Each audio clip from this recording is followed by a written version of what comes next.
എന്ത് വിപിനെ ഒരുമാതിരിക്കണേ? അത് ഒന്നുമില്ലടി, ഞാൻ പഴയ കാര്യങ്ങളൊക്കെ ആലോചിച്ച് അങ്ങനെ ഇരിക്കുകയായിരുന്നു.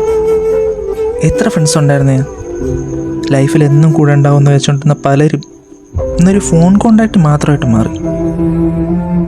അതൊക്കെ അങ്ങനെ തന്നെ വിപിനെ. ഇതൊക്കെ ആലോചിച്ച് നെഗടിച്ചിരുന്ന അങ്ങനെ ഇരിക്കുകയുള്ളൂ എന്നും. പറയുമ്പോൾ അങ്ങനെയൊക്കെ പറയാമെങ്കിലും ചില സമയത്ത് ഭയങ്കര സങ്കടം വരും. അവരെയൊക്കെ ഒരുപാട് മിസ് ചെയ്യും. അവരെയും കുറ്റം പറയാനൊന്നും പറ്റില്ല. ഞാനായിട്ട് ഒരിക്കൽ പോലും അവരോടൊന്നും പഴയ ബന്ധം പുതുക്കാൻ പോയിട്ടില്ല. ഇയാൾ ഗേൾസിൻ്റെ കാര്യം ആലോചിച്ച് നോക്ക്. പോട്ടെ, എൻ്റെ കാര്യം തന്നെ എടുക്കാം. എന്തുമാത്രം ഫ്രണ്ട്സ് ഉണ്ടായിരുന്നതാണ്. ഇപ്പം പലരുടെയും കോണ്ടാക്ട് നമ്പർ പോലും ഇല്ല. അതൊക്കെ അങ്ങനെയാണ്. അതിനെ ക്ലാരിറ്റി എന്ന് പറയും. ഒരു മെച്യൂരിറ്റി ലെവൽ എത്തുമ്പോൾ നമുക്ക് തന്നെ മനസ്സിലാവും നമ്മുടെ കൂടെ ആരൊക്കെ ഉണ്ടാവില്ല എന്നുള്ള കാര്യം. ആർക്കും ആരുടെയും പകരാവാനൊന്നും പറ്റില്ല. പക്ഷേ ചക്രം പിന്നെ ഉരുളണം അല്ലേ? That's life.